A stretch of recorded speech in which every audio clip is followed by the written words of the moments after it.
Through mountains and deserts, beasts of burden arrive at the gates of Otrar, their saddles laden with treasures from the distant east. The 400-man caravan slows as it approaches the illustrious Islamic city, a beacon of culture and wealth. Its towering citadel and intricate sandstone architecture shimmer under the sun. Here, the travelers present themselves to Inalchuck, the city's governor, and announce their purpose. They carry a rich bounty of trade goods from their master, a gesture of diplomacy and commerce. The travelers represent no ordinary traders. They hail from the Golden Steppe, a vast realm where the warring horsemen have been united under one lord. The Mongol riders, once fractured, now bow to the authority of Temujin, the great Genghis Khan. With this revelation, Inalchuck grows wary. He sends word to his nephew, Shah Muhammad II, the ruler of the Khwarezmian Empire, whose dominion encompasses these lands. What follows will set the stage for a confrontation between empires. With the Shah's approval, Inalchuck, whether driven by suspicion or greed, executes the entire Mongol caravan, seizing its precious cargo and selling it for his own gain. However, one traveler miraculously escapes the massacre and makes the harrowing journey back to report the atrocity to Genghis Khan. The Khan's response is swift and deliberate. 3 humble emissaries are dispatched to the palace of Shah Muhammad II, bearing a plea for peace. They demand that the Shah hand over Inalchuck to face justice for his crime. Yet the Shah, unshaken by the Mongols' request, recalls chilling tales of their conquests. Not long ago, he had sent his own emissary to Zhongdu, modern-day Beijing, then the jewel of the Jin dynasty. The city, encircled by walls 40 feet high, had fallen to the Mongols. As the envoy approached, the stench of death filled the air, and the ground was slick with yellow pools of human fat. What appeared from a distance to be snowdrifts revealed themselves to be vast mounds of bleached human bones. The Mongols had breached the Great Wall and left devastation in their wake. Despite these horrifying accounts, Shah Muhammad II remains defiant. He arrests Genghis Khan's 3 emissaries. One is executed, and the other 2 are sent back to the Mongol ruler in humiliation, their beards disgracefully shaven and carrying the severed head of their companion. The Shah is unafraid of war.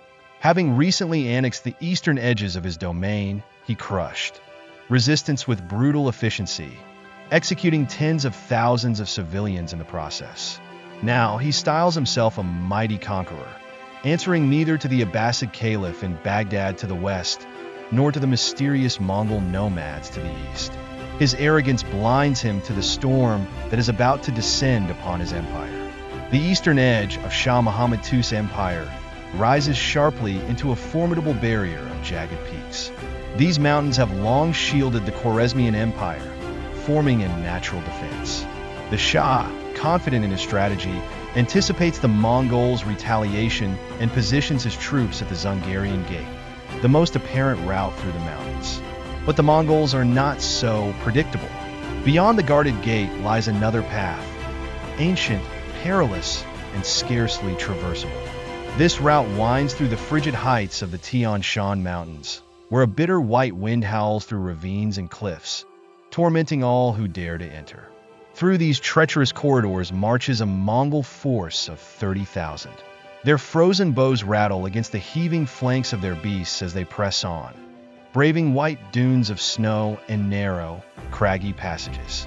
Emerging from the mountains, they descend into the fertile Fergana Valley, unleashing destruction upon its unsuspecting settlements. The Shah, alarmed by this unanticipated maneuver, leads his army in pursuit of the invaders. Though the Mongols are outnumbered and weary from their grueling march, they exhibit their hallmark discipline and tactical brilliance. Against overwhelming odds, they turn the terrain and their unity into weapons, setting the stage for another devastating chapter in the Mongols' relentless campaign of conquest. Under a blazing sun, the Mongols unleash brilliant charges and feints, their light cavalry executing synchronized maneuvers that rain arrows down upon the Khwarezmian ranks. Though outnumbered, the Mongols inflict heavy casualties, bleeding the larger Khwarezmian force. Yet the Shah's troops hold their ground, and by nightfall, Both sides retreat to their respective camps. But when dawn breaks, the Mongols are gone. Under cover of darkness, they have vanished deeper into Khwarezmian territory. Soon, the Shah will realize the chilling truth. The army he just faced was only a vanguard, commanded by Joki and Jeeb, trusted generals of Genghis Khan. From the Zungarian Gate, a far greater force approaches. Inalchuq, now forewarned, fortifies Otrar. The gates are shut tight, and his general Khwarezmian commands a strong garrison. Lookouts scan the horizon from the walls. Then, a faint hum grows into a thunderous gallop.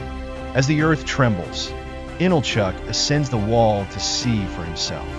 What he beholds leaves him speechless. It is said that, overwhelmed by the sight, he bites the back of his hand in awe. The air thrums with the beat of countless war drums. The sky darkens as though bruised, and the earth feels black beneath the thundering hooves. Inalchuq raises a trembling hand to point at the horizon, where a host without end stretches across the plain. The great Genghis Khan has arrived, bringing with him the full might of his army to exact vengeance. For now, the stout walls of Otrar hold back the onslaught, but the Mongols begin their siege. With devastating Chinese siege weaponry, they bombard the city, their relentless attacks echoing across the gray winter months.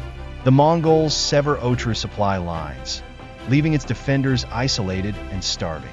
Inside the walls, loyalty to the Shah begins to falter.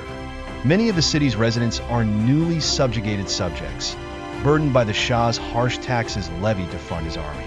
Their suffering grows unbearable, and discontent festers. The stage is set for the inevitable fall of Otrar. A city caught between the wrath of Genghis Khan and the desperation of its own people. Driven by despair, General Khwarezmian abandons his loyalty to the Shah and rides out from the gates of Otrar with his followers to defect. Initially, the Mongols welcome him into their camp, but their acceptance is a ruse. They condemn his betrayal of the Shah, declaring it a sign of his untrustworthiness. Khwarezmian and his officers are promptly executed, their fates serving as a stark warning against disloyalty. Within the besieged city, traitors seeking to end their suffering open an unmanned gate. The Mongols seize the opportunity, pouring into Otrar with unstoppable ferocity. They slaughter soldiers and townspeople alike, reducing the once thriving city to ruins. Governor Inalchuq retreats to the citadel with his remaining troops, holding out for weeks in a last stand. As his forces are picked off, Inalchuq finds himself barricaded in a single chamber, overlooking the ruins of his fallen city. Desperation drives him to hurl bricks down upon his attackers until he, too, is captured. For Genghis Khan, Inalchuq embodies the greed and treachery that have doomed the Khwarezmian Empire. To punish the governor in a manner befitting his alleged avarice, the Mongols decide to grant him the precious metal he so craved. One account claims they pour molten silver into his eyes and ears, burning his face from within and leaving his remains at their feet. Others argue his end was less gruesome, strangled or trampled to death by Mongol forces. Regardless of the method, Inalchuq meets a grim demise. With the fall of Otrar, the Mongols unleash their fury upon the Khwarezmian Empire, their forces pillaging from all directions under the command of Genghis Khan's generals. Shah Muhammad, now cornered, rallies his remaining forces for a final stand, preparing to confront the Mongols outside his capital city of Samarkand. Yet, as his army readies for battle, Genghis Khan and his main force vanish into the vast and unforgiving Kizilkum Desert, a barren expanse long thought impassable. The Shah's enemies are everywhere and nowhere, and his empire teeters on the edge of annihilation. Beneath the grand domes of its ornate mosques, the bustling markets of Bokhara have long flourished, enriching the city's aristocrats while masking the grim poverty of its peasantry. It was in this city that Inalchuq once sold the plunder from the ill-fated Mongol caravan, sealing its doom. Now, on the horizon, the unmistakable silhouette of Genghis Khan and his Mongol army looms, advancing relentlessly toward Bokhara's walls. Having traversed the unforgiving dunes of the Kizilkum Desert, the Mongols lay siege to the city. In a grim tactic, they forced Khwarezmian prisoners to serve as human shields in their assaults. The defenders of Bokhara, desperate to repel the invaders, muster thousands of troops and pour out from the gates to meet them. The result is catastrophic. The Mongols annihilate the defenders, cutting them down before storming the city. As the Mongols pillage the streets and markets, Genghis Khan himself enters Bokhara. One account claims that he gathers the surviving populace and delivers a chilling proclamation. "O people, know that you have committed great sins." If you ask me what proof I have for these words, I say it is because I am the punishment of God. With these words, the Khan frames his conquest as divine retribution, a stark reminder of the relentless and seemingly unstoppable force of the Mongol Empire. Bokhara, once a jewel of the Khwarezmian Empire, is left shattered, its grandeur reduced to ashes under the weight of Mongol vengeance. If you had not committed these sins, Genghis Khan proclaims, God would not have sent a punishment like me upon you. These chilling words echo across Bokhara as the Mongols consolidate their control. Scouring financial records, they identify the nobles who had purchased the stolen goods from the ill-fated caravan. A dire ultimatum is issued: return the valuables or face execution. The Mongols advance upon the city's citadel, dragging civilian prisoners forward to fill the moat with their bodies. With the makeshift bridge complete, siege engines roll across the dead, battering the walls until they collapse. The defenders are overwhelmed, and every soldier within the citadel is slaughtered. What follows is a horrific spree of plunder and violence. The wealthy are tortured until they relinquish their treasures. Young women are brutalized, their screams lost amidst the chaos. Civilians face grim fates. Some are killed outright, others conscripted, enslaved, or driven into exile. The city itself succumbs to fire, its mosques and slums reduced to smoldering ruins as the Mongol army rides onward, leaving Bokhara in ashes. Their next target is the Khwarezmian capital, Samarkand. The Mongols swiftly crush the relief forces sent to break the siege, and Genghis Khan learns that Shah Muhammad II has slipped through their lines, vanishing into the wilderness.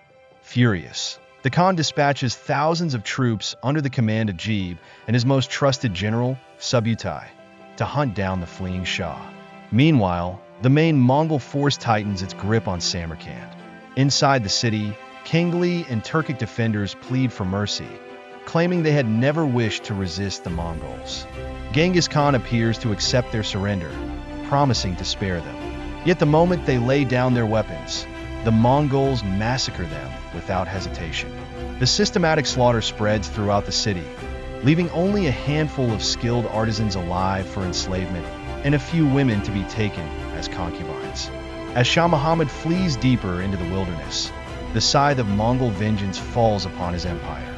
One by one, his cities are razed, their populations annihilated or scattered. The Khwarezmian Empire, once a beacon of wealth and power, is shattered under the relentless advance of Genghis Khan and his unstoppable horde. Sporadic victories by Khwarezmian forces do little to halt the Mongol advance, serving instead to fuel their wrath. In Urgench, vengeful Mongol generals unleash a torrent of destruction by breaching the dams that hold back the river, drowning the city's population in a deluge. Later, in Nishapur, the Mongols unleash unspeakable horrors, meticulously sorting the severed heads of men, women, and children into separate piles. Few are spared, and the stench of death permeates the land. Across the ruins of the Khwarezmian Empire, dark tales of the Mongols grow into fearful legends. Genghis Khan, now widely referred to as the Accursed One, becomes a figure of dread and hatred. The throne that once defied him lies empty, as Shah Muhammad II, now reduced to a fugitive, is relentlessly pursued by Subutai and his troops. Always a day ahead of capture, the Shah is forced deeper into the wild fringes of his former kingdom. The Mongols, however, capture much of his family.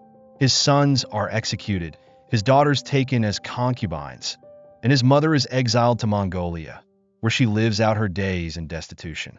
Finally, On a remote island surrounded by the desolate waves of the Caspian Sea, Shah Muhammad succumbs to disease, ending his tormented flight. By the year 1221, his son Jalal ad-Din rises to lead a spirited Khwarezmian resistance, achieving a few notable victories against the Mongols. Yet even his triumphs are short-lived. Genghis Khan himself takes command to crush Jalal ad-Din's forces, routing his army and driving him into the jungles of India. With the Khwarezmian Empire annihilated, Genghis Khan turns his gaze outward. Across the scorched lands of Shah Muhammad's former domain, the Mongols march onward, seeking new conquests in Asia and Europe. Their campaign continues, leaving devastation in their wake. The Mongols' reputation as the greatest warriors of all time is undeniable, but seeing their might unfold in the documentary Timur Mongol Messenger on Magellan TV adds a visceral layer to their legacy. Watching stampeding Mongol horse archers is both mesmerizing and terrifying, capturing what countless doomed souls would have seen over 800 years ago.